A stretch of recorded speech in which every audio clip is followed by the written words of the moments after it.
Hey guys, it's Christy. Thank you so much. Welcome back to the channel. Today's a fast video. I have two small chicken carcasses in my freezer and I am going to turn them into some chicken broth. It's super simple, so let me flip it around and show you what we're working with. All right guys, so I've already put both of my chickens, it's the skin, there's a little bit of meat left on them, which is totally fine. I'm just gonna put a couple of celery sticks that I had in the refrigerator, a couple of carrots, and this is kind of like what kind of vegetables you want in your broth. There's no rhyme or reason. If you wanna do just the chicken carcass, you can do that. I'm not gonna put any salt or anything in it because I'll do that when I use the chicken broth that's made when I'm actually cooking. So we wanna put enough water in to cover up all of this because I want a pretty, I'm gonna let mine go for about 24 hours so I can get like a really dark broth, and I'm just gonna cook it on low.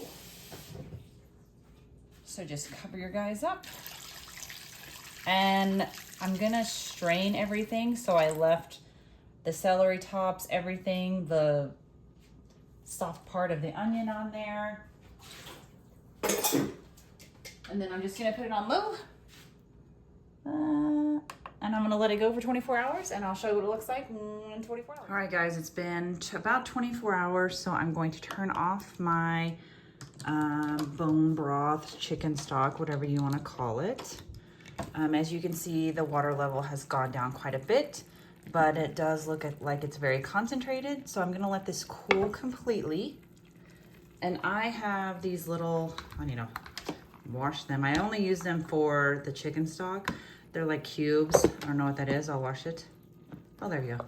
I have two of them and I put these in the freezer. So see you in just a minute.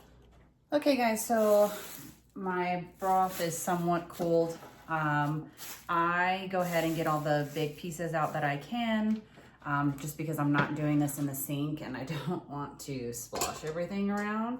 And then you're going to dump the remainder of your broth through like some kind of sieve to try and get all the big chunks out. And then you could do another step and let it almost like completely cool if you don't want any of like the fat that's gonna like rise to the top. But that doesn't bother me. Doesn't bother me at all. And then I just take it and I slowly fill up my little, I leave a little bit because it is going to expand.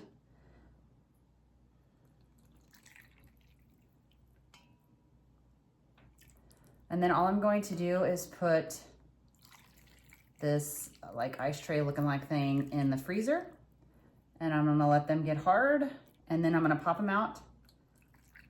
And I'm gonna put it in a Ziploc bag that has chicken broth written on it and the date.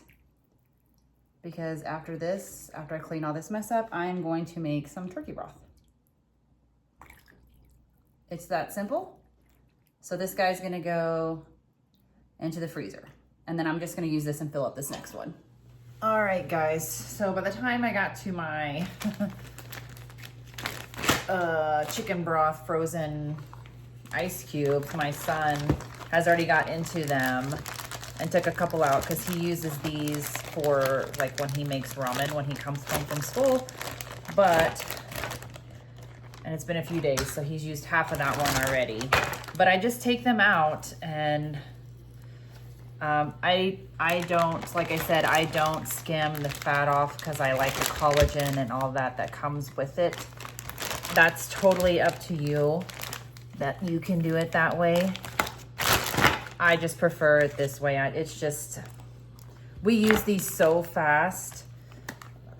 I need to make more for the winter, but it is what it is. But this is how I store them. I like these little cube things. I can't remember where I got them, but if the frozen broth gets stuck, you just flip it over and push the back side, and then they pop out. And then you put them in your bag and you put them back into the freezer. Thank you for watching, guys. I appreciate it so much. I hope you have a great day. Please like and subscribe.